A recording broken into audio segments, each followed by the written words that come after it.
Hello friend, 1000 में मेरी बहन है के आने वाले एपिसोड के अपडेट आपके लेकर आए। एपिसोड शुरू तो दादाजी जो ये कहते हैं कि वो ये फैसला नहीं जल्दी नहीं करना चाहते थे, लेकिन उनके दिल ने मानवी को स्वीकार कर लिया। वो जीविका से कहते हैं कि एक टाइम में दो चीज़ें मनानी होगी। विराट ने उसके जो बाबूजी उसको गले लगाया, और जीविका और वीरेन को भी सब खुश है। स्वामिनी बोलती है उस कि ये डिसीजन आप कैसे ले सकते हैं। बाबूजी बोलते हैं कि जो सालों में नहीं कर पाए वो मानवी ने किया। उन्होंने विराट को एक जिम्मेदार इंसान बना दिया। वो बोलते हैं कि मानवी एक जिंदा दिल लड़की है और कोई भी उसके अच्छे गुणों की गिनती कर सकता है। स्वामिनी बोलती है कि मानवी के कैंसर को आप कैसे दरकिनार कर रहे हैं। बाबूजी बोलते कि उसने इसके बारे में सोचा और इसमें उसकी गलती नहीं है। वो बोलते कि अतीत के बारे में सोचकर कोई दुखी नहीं हो सकता। वो बोलते कि मानवी को सिर्फ उसके कैंसर की वजह से नज़रअंदाज करना गलत बात है। विराट आता और गले मिलता और उसकी आंखों में आंसू हैं। बाबूजी उसे दिलासा देते और उसके आंसू पोंछते। बोलते कि उत्सव का टाइम है, दुख का नहीं। कादम्बरी चाची को खुशी होती है कि वडेरा हाउस में एक और देवरानी आ रही है। वो ऋषिकेश जाने के लिए बहुत उत्साहित है। चाचू सभी को पैकिंग करने के लिए कहते हैं और वो स्वामिनी बुआ को सामान पैक करने के लिए कहती कि वो चीज़ें नहीं करना चाहती जो उसे पसंद नहीं है। विराट ने उसे रिक्वेस्ट की, वो कहती कि नहीं।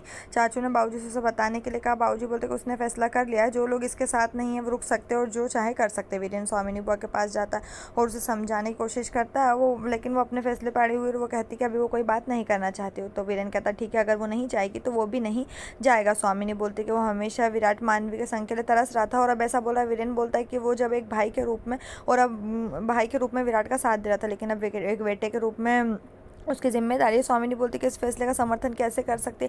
वीरेन उससे फ्यूचर के बारे में सोचकर विराट की खुशी को रोकने के लिए नहीं कहता। वो उसके सामने हाथ जोड़ता और उसे विराट मानवी को आशीर्वाद देने के लिए कहता है। स्वामिनी क्षैतिज रूप से सिलाती है और उसे समझ में नहीं आता। वीरेन वहाँ से चला जाता है। मानवी मंदिर में और भगवान कृष्ण से बोलती है कि डब्बे के हाथ राखी से भरे हुए हैं, लेकिन उसके पास कोई भी राखी नहीं और आप उसके साथ ऐसा कैसे कर सकते हो। प्रार्थना करती है कि उसे अपनी बहन से किसी भी कीमत पर मिलना पड़े। भगवान को एक आने से वहाँ पर राखी गिरती है। मानवी आधी रात तक 12 बजे तक इंतजार करने का फैसला करती है। इधर सुम्मी आती है और डब्बू जो उसको देखकर भागता है क्योंकि उसे लगता है कि वो उसे राखी बांधने आई है, लेकिन फिर वो कहती है कि ये राखी वो किसी और के लिए। डब्बू कहता है ठीक है, तुम ये राखी भी सब बांधो और कम पड़े तो मेरे हाथ की भी राखी ले जाना। इधर डब्बू जो है खुश हो जाता है। सभी वडेरा जो तैयार हो जाते हैं और ऋषिकेश के लिए रवाना हो जाते हैं। इधर मंदिर में वापस जब समय डूबे वो मानवी से कहता है कि सुम्मी उसके हाथ पर राखी बांधेगी तो वो कुंवारा रहेगा। मानवी उसके पीछे छिपने के लिए कहते हैं। डब्बू भगवान से प्रार्थना करता है। मानवी सुम्मी को आवाज़ देती है लेकिन वो किसी तरह बच निकलता। बस में विराट अपने आप में बड़बड़ाता रहता है और वो अपने परिवार के साथ है और कहता है कि मानवी मैं अब तुम्हारा हाथ मांगने के लिए आ रहा हूँ। और सब लोग उसको देखते हैं। विराट ने कहा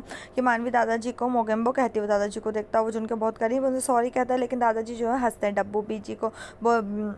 डब्बू जी को बोलते हैं कि वो कैसे बच निकला सुम्मी से। वडेरा बस में जो इधर खराबी आती है, इंजन की प्रॉब्लम आती है। मानवी विराट से बात करने की सोचता है लेकिन उसे फ़ोन नहीं मानवी जो विराट से बात करने की सोचती है लेकिन वो उसे फ़ोन नहीं कर सकती। और वो डब्बू से कहता है कि डिब्बू आता है वहाँ पर, उससे कहता है कि जीविका आई है और वो एक्साइटेड हो जाती है। डब्बू बोलता है कि वो झूठ बोल रहा था और सिर्फ उसके चेहरे पर मुस्कान देखना चाहता था। वो दिखावा करता है जीविका और इधर मानवी मुस्कुराती। मानवी रात में बीजी से बात कर रही है। वो बोलती है कि वो ऐसा रिश्ता नहीं रखना चाहती जो उसकी बहन की ज़िंदगी तबाह कर दे।